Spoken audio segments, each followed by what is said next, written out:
Bitcoin isn't just another asset. It's a living, evolving force. Sometimes it moves like tech stocks, other times it stands alone. But through every cycle, one truth remains. With its finite supply and unstoppable adoption, Bitcoin isn't just money, it's a movement. Hello everyone, this is BTC Insight and welcome to yet another deep dive into BTC Insight. Before we jump in, make sure to hit that like button and subscribe if you haven't yet. You won't want to miss this. One of Pomp's recurring themes is that Bitcoin's correlation isn't static. It changes depending on who's holding it and how markets behave.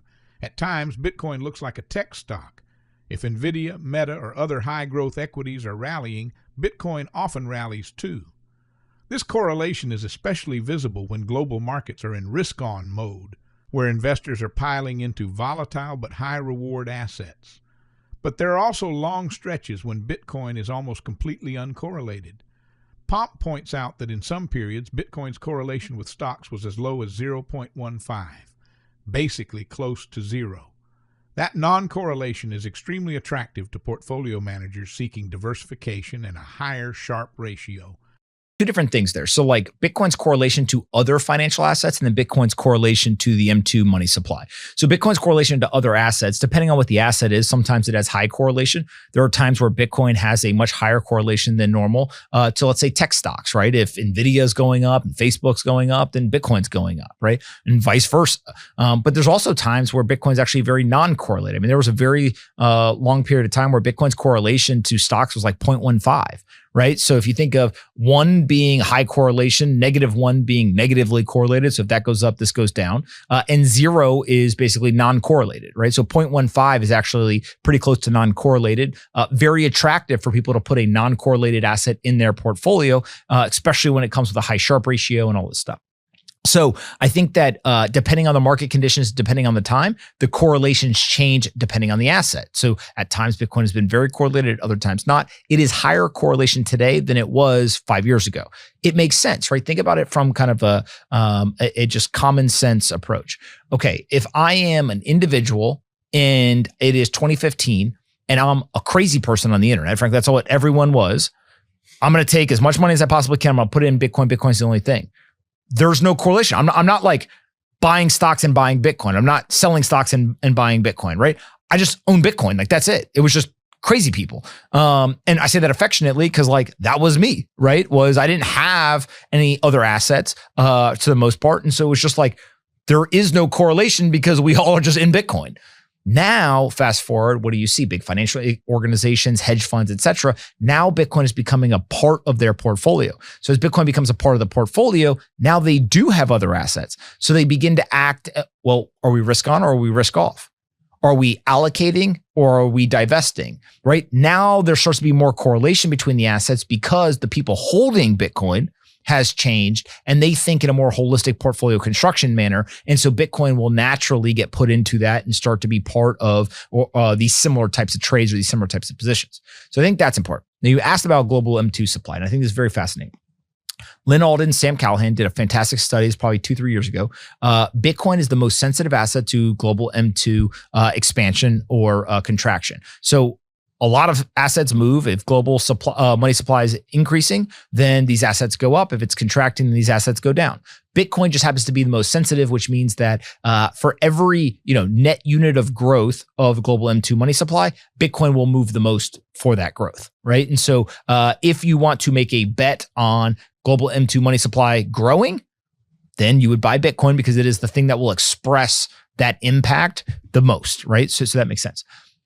You've also probably seen these charts of like M2 supply goes up and then Bitcoin kind of follows it, right? Well, what's happened in the last 2 to 3 weeks is that M2 supply had gone up, Bitcoin went up a little bit, and now it's been going kind of sideways. So there's two schools of thought. Either one is that gap's going to close where Bitcoin will accelerate and will eventually get to that M2 money supply, or maybe it's broke now. Maybe, quote unquote, this time is different. I do not think that this time is different. But I also think that as soon as everyone starts to think something is true, that is when you should start questioning it. And so the second that everyone, including myself, sharing these charts saying, hey, look, this is what happens, right? Like this has historically happened. You always have to think probabilistically and say, well, maybe the probability of this happening for the 19th time maybe a little bit lower than it was on the third or fourth or fifth time, right? And so I do think that Bitcoin is still very susceptible to money supply growth, but I now see, well, there's a fracturing of capital going into Bitcoin, right? So think about it. It used to be you could buy Bitcoin. That was pretty much it. Okay. Well, now if I want Bitcoin exposure, I can buy the ETF, which goes and buys Bitcoin. So you're still getting the exposure to Bitcoin. Dollars are flowing into Bitcoin. Bitcoin's price still there. But what if I want to now buy, let's say, a Bitcoin treasury company? I'm getting underlying Bitcoin exposure, but I'm doing it in kind of this levered vehicle. And so there's some fracturing. Not every single dollar that goes into the Bitcoin treasury company is going into Bitcoin. It's trading at a premium. So there's got to be somebody's paying the premium, right? So if you pay, let's say, a 50% premium, that means that for every $1.50 that you're investing, $1 of Bitcoin is actually held in the treasury. That's 50 cents worth of demand that technically is demand for Bitcoin, right? In this unique type of structure, but it's not going into Bitcoin. So that is being siphoned somewhere else, right? It's having less of an impact. Then if you go and you take a look at, well, let's say the miners, similar type of thing, right? If you start to look at now, there are these funds, there's like real estate, Bitcoin funds, et cetera. Like there are a lot more opportunities to play Bitcoin today, and they're not all dollar for dollar. And so I think that is where you're starting to see some of the, yes, increased interest, but also there's fracturing of the monetary energy going into Bitcoin. A lot of it's still getting into Bitcoin, 70K. Now it's, 110, 120, whatever on a given day. But it used to be that 100% of that demand went into Bitcoin, which caused these massive explosions in price. Now what you're seeing is Bitcoin's going up, but so are public stocks and these fund structures, et cetera. And so I think that it's very important for Bitcoiners to not get complacent and to constantly try to pay attention, talk to people, learn, listen to podcasts, read all the great work that people are putting out, and understand that like the market is changing, the market players are changing, the market dynamics are changing. And that doesn't mean that the overall thesis of Bitcoin is changing. It just means that the severity, the speed of these moves may be impacted. And the more you understand about those changes, the more that you can start to understand about how Bitcoin should act in these kind of time periods that people are paying attention to. For Pomp, the lesson isn't about timing tops and bottoms. It's about conviction and discipline. He personally doesn't sell, planning instead to pass his Bitcoin to his kids and grandkids. What he does adjust is his rate of accumulation. Dollar cost averaging remains his core strategy, but when Bitcoin trades at depressed levels, he accelerates his purchases. In his view, the smartest investors are those who recognize where we are in the cycle and adjust their buying cadence accordingly, without abandoning their long-term thesis. If you look at it from the perspective of the treasury companies, the ETFs, et cetera, right? They all have different quote unquote business models. So if you think about an ETF, if let's just say an ETF has $100 worth of Bitcoin and they charge a 25 basis point fee, right? Now we're going to start doing public math here. So you got to be careful. But that would be the equivalent of 25 cents, right? So the ETF is going to earn 25 cents for every $100 that is sitting inside of their ETF. Okay. They don't care if more people come in or not. They're going to make that 25 cents off of the $100. Now, would they like that $100 to become $200 of Bitcoin, whether it's through net new inflows or the price of Bitcoin appreciating? Of course, right? Because now 25 basis points on $200 is 50 cents. They doubled their revenue, right? So yes, it is beneficial, but it is not dependent. Their success does not depend on it, although they would like it.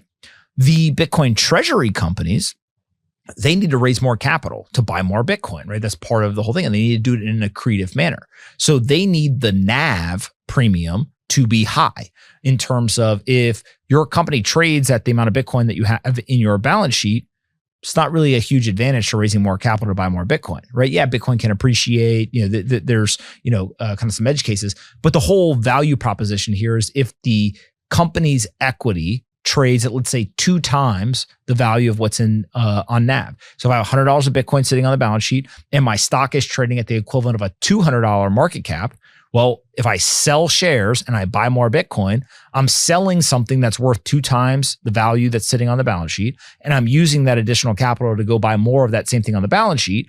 And so I should be able to get a 2 times multiplier right? So for every dollar of Bitcoin I buy, I'm getting $2 of market cap. And as long as that holds, you can play this game, which Saylor has done a fantastic job of.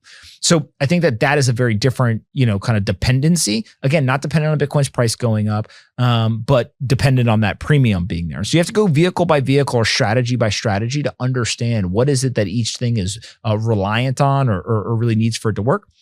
What I think you said, though, about being dependent for Bitcoin's price going up, well, of course, if let's say 100 million people around the world hold Bitcoin and there's no net new demand, well, Bitcoin's price shouldn't go up, right? It shouldn't go down either, right? If 100 million people are just holding it and they don't sell and there's no new buyers, then Bitcoin's price is just, what it is. Where Bitcoin has really benefited is the finite asset. And there has been some that have been lost and destroyed and unaccessible, et cetera. So as net new demand has come in, a finite asset, well, the only thing that can move is the price. So naturally, think about it as if you have, let's say you have a car, right? And you hold that car and you bought the car for $30,000. And somebody comes to you and says, well, I'll pay you $28,000 for it. You'd say, well, I'm not going to sell it for $28,000. Like I just bought it for $30,000. Okay, well, I'll pay $30,000 for it. You'd say, I need the car. Like I bought the car, right? I need it. Okay. Then somebody says, well, I'll pay you $32,000 for the car. So, well, that's a little bit more interesting, but for $2,000, I want to hold the car, not enough money. Then somebody shows up and goes, that guy's a moron. I'll pay you $50,000 for your car. Here are the keys. Well, you're like, yeah, I just bought it for $30,000. I'll sell it to you right now, $50,000, right? So there's a price at which you are willing to part with your car because economically the incentive is so large that you're willing to sell, right? Same thing, now go to Bitcoin. Let's say that you bought one Bitcoin for $50,000 and somebody shows up and says, well, I'll buy it from you $55,000. There's a lot of people in the world who say, well, I need this. I need Bitcoin to protect my economic value. Why would I sell it to you for $55,000? That's crazy. I just bought it for 50. It's only 10% increase. But if somebody shows up and says, well, what if I'm willing to pay $120,000 for your Bitcoin? There's some people who say, you know what, I bought it for $50,000, $120,000. I might, you can have some of my Bitcoin, not all of it, but maybe some of it, right? And so as the price moves, the price is unlocking supply, right? That is held by holders. And so as you see the price go higher, you should see more supply come into the market because they're getting paid more money for the asset that they hold. And you see this in every bull market. Now, naturally, as you get to the other side and Bitcoin starts to crash, then what happens? Now, all of a sudden, people say, wait a minute, I don't want to sell Bitcoin. I want to be buying Bitcoin because now Bitcoin is at a lower price. It's more attractive. The economic incentive is for me to go buy it up. Now, of course, the people who are usually selling in the bear markets, they're the people who are either new, so they don't understand it. Two is they're over-levered. They are a forced seller. There's some issue, right? That is why they are selling it. They may be long-term believers in Bitcoin, but they got to sell. And so naturally, there's a transferring of Bitcoin from the people who mismanage something or a forced seller into the hands of the people who are prepared, have capital, and have conviction. And so then we go through the cycle again, right? At some point, we exhaust all the sellers. People have now hold the Bitcoin. They are long-term believers. They're not willing to sell. So in the last cycle, if you bought Bitcoin under $20,000 in the bear market, you're not selling it because you have a viewpoint that is worth a lot more. And so now all of a sudden, if Bitcoin's trading at $120,000. For every Bitcoin you bought under 20, you're making at least $100,000. There's a lot of people who say, okay, I'll start giving you my Bitcoin, right? So I think that's the market dynamic that's at play here. And so the success of Bitcoin is ultimately hand in hand. It's kind of a chicken and egg.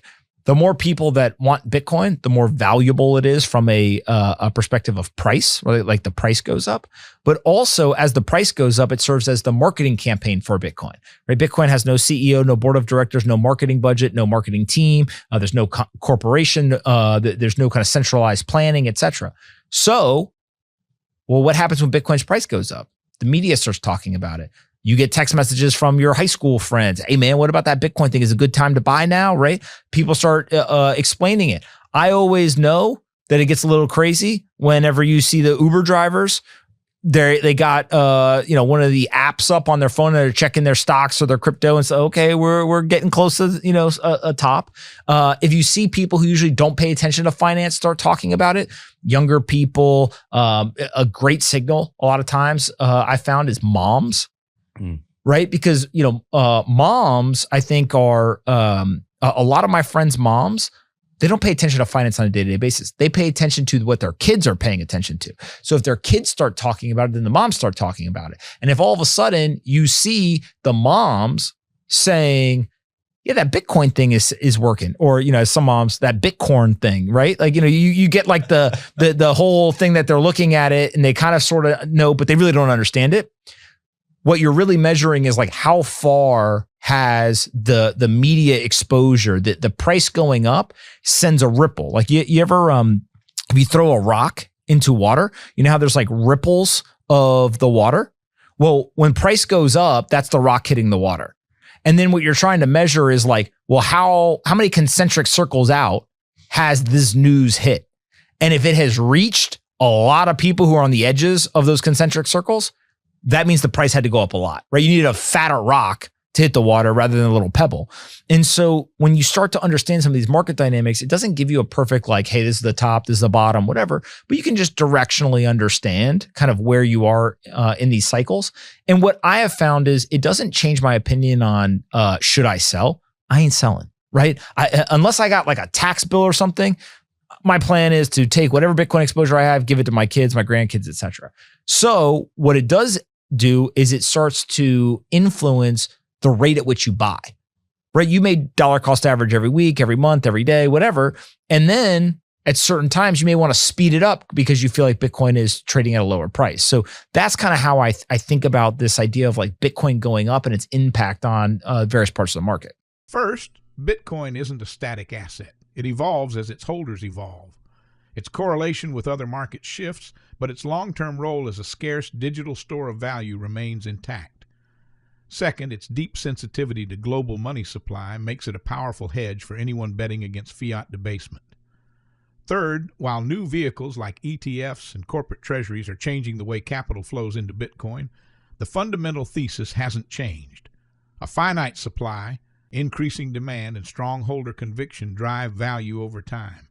Most importantly, Pomp reminds us that Bitcoin is both an asset and a movement. Its price cycles aren't just numbers on a chart. They're waves of adoption that spread awareness to new groups of people every cycle. That's it for today's look into BTC Insight.